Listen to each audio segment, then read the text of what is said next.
Hello welcome back to food box by Aruna. పచ్చళ్ళు అనగానే గుర్తొచ్చే పచ్చడి ఏంటి? ఆవకాయ. అవునా కాదా?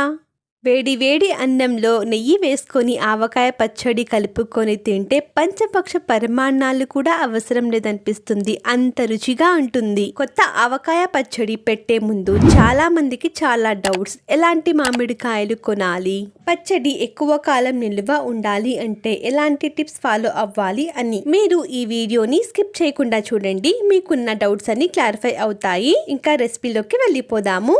నేను ఇక్కడ 2 కిలోల దాకా మామిడికాయలను తీసుకుంటున్నాను. మామిడికాయలు ఎప్పుడు గుండ్రంగా ఉన్నవి తీసుకోవాలి. గుండ్రంగా ఉన్న మామిడికాయలు పుల్లగా ఉండడంతో పచ్చడి చాలా బాగా కుదురుతుంది. రవ్వగా ఉంటే ఇంకా బాగుంటుంది.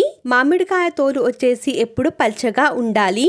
పొడువుగా ఉన్న మామిడికాయలు, పుల్లగా లేని మామిడికాయలు పచ్చడి చేయడానికి పనికిరావు. నేను ఇక్కడ గుండ్రంగా పైన తోలు పల్చగా ఉన్న మామిడికాయలను తీసుకుంటున్నాను. ఇవి తీసుకొని బాగా వాష్ చేసుకున్న తర్వాత కాటన్ క్లాత్ ని తీసుకొని పైన తడి చెమ్మ ఏమీ లేకుండా నిదానంగా క్లీన్ చేసుకోవాలి. క్లీన్ చేసుకున్న తర్వాత ఇవి మీకు నచ్చిన సైజ్ లో ముక్కలు కుట్టుకోండి. ఇవి బాగా మగ్గిపోయినప్పుడు ఈ ముక్కల సైజ్ అనేది కాస్త తగ్గిపోతుంది కాబట్టి చూసి కట్ చేసుకోండి.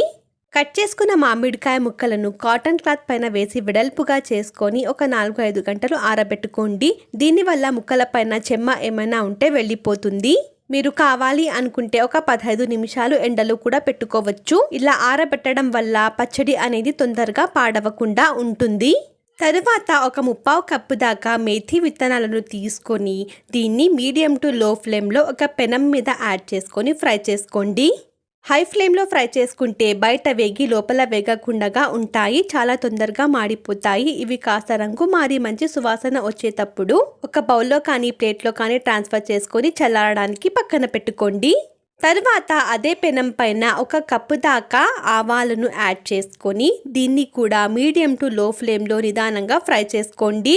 ఇవి బాగా ఫ్రై అయిపోతే మంచిగా చిట్టపటలాడుతాయి, మంచి సువాసన వస్తుంది. అప్పుడు ఫ్లేమ్ ఆఫ్ చేసుకొని దీన్ని కూడా ఒక బౌల్లో ట్రాన్స్ఫర్ చేసుకొని రూమ్ టెంపరేచర్కి వచ్చే వరకు పక్కన పెట్టుకోండి. మేథి విత్తనాలు, ఆవాలు బాగా చల్లారి రూమ్ టెంపరేచర్కి వచ్చిన తర్వాత ఈ మేథి విత్తనాలను మిక్సర్ జార్లో ట్రాన్స్ఫర్ చేసుకొని మనకు బొంబాయి రవ్వ ఎంత బరకగా ఉంటుందో అంత బరకగా పౌడర్ లాగా రెడీ చేసుకొని ఒక ప్లేట్లో ట్రాన్స్ఫర్ చేసుకొని పక్కన పెట్టుకోండి. తర్వాత అదే మిక్సర్ జార్లో ఆల్రెడీ ఫ్రై చేసిన ఆవాలను యాడ్ చేసుకొని దీన్ని కూడా బొంబాయి రవ్వ అంత బరకగా మిక్సర్ జార్లో బ్లెండ్ చేసుకున్న తర్వాత ఒక ప్లేట్లో ట్రాన్స్ఫర్ చేసుకొని పక్కన పెట్టుకోండి. మనము మామిడికాయ ముక్కలను ఆరబెట్టుకున్నాం కదా, ఒక 4 గంటల తర్వాత ఒక ప్లేట్లో ట్రాన్స్ఫర్ చేసుకొని పక్కన పెట్టుకోండి. తర్వాత ఫ్లేమ్ మీద ఒక వెడల్పుగా ఉన్న గిన్నెను తీసుకొని 2 కేజీల మామిడికాయలకు 1 లీటర్ దాకా నూనెని యాడ్ చేసుకొని నూనెని వేడి అవ్వనివ్వండి. నూనె వేడి అయ్యాక ఫ్లేమ్ ఆఫ్ చేసుకొని ఈ నూనె గోరువెచ్చగా అయ్యేంత వరకు రూమ్ టెంపరేచర్కి పక్కన పెట్టుకోండి. నూనె గోరువెచ్చగా ఉన్నప్పుడు మాత్రమే ఒక 1.5 కప్పు దాకా గుంటూరు కారంని యాడ్ చేసుకుందాము. దీనివల్ల రంగు రుచి బాగుంటుంది. తర్వాత రుచికి సరిపడా ఉప్పు, ఒక 1.5 టేబుల్ స్పూన్ దాకా పసుపు, 2 గడ్డల దాకా వెల్లుల్లి కచ్చా పచ్చాగా దంచుకొని యాడ్ చేసుకోండి. తర్వాత ఇందులో బ్లెండ్ చేసుకున్న మేథి పొడి, ఆవ పొడి యాడ్ చేసుకొని దీన్ని బాగా కలుపుకుందాము. కలుపుకున్న తర్వాత ఉప్పు కారం సరిపోయిందో లేదో ఒకసారి చెక్ చేసుకోండి. నాకు ఇక్కడ ఉప్పు తక్కువ అనిపించింది కాబట్టి నేను ఒక 1/2 కప్పు దాకా ఉప్పుని యాడ్ చేసుకున్నాను. యాడ్ చేసుకొని బాగా కలుపుకుందాము. కలుపుకున్న తర్వాత ఇందులో మామిడికాయ ముక్కలు కూడా యాడ్ చేసుకొని ఈ మామిడికాయ ముక్కలు మసాలాకి పట్టేలాగా నిదానంగా బాగా కలుపుకుందాము. కలుపుకున్న తర్వాత ఈ పచ్చడిలో నూనె కానీ కారం కానీ తక్కువ అనిపిస్తే నూనెని గోరువెచ్చగా చేసి అందులో కారం యాడ్ చేసుకొని కలుపుకోండి. నూనె మాత్రమే తక్కువ అనిపిస్తే కూడా ఇదే విధంగా చేయాలి. కాకపోతే కారం కొద్దిగా యాడ్ చేసుకోండి. నాకు ఇక్కడ ఉప్పు తక్కువ అనిపించింది కాబట్టి ఉప్పుని యాడ్ చేసుకుంటున్నాను. టోటల్ 2 కేజీ పచ్చడికి ఒక 3/4 కప్పు దాకా ఉప్పు పట్టింది నాకు.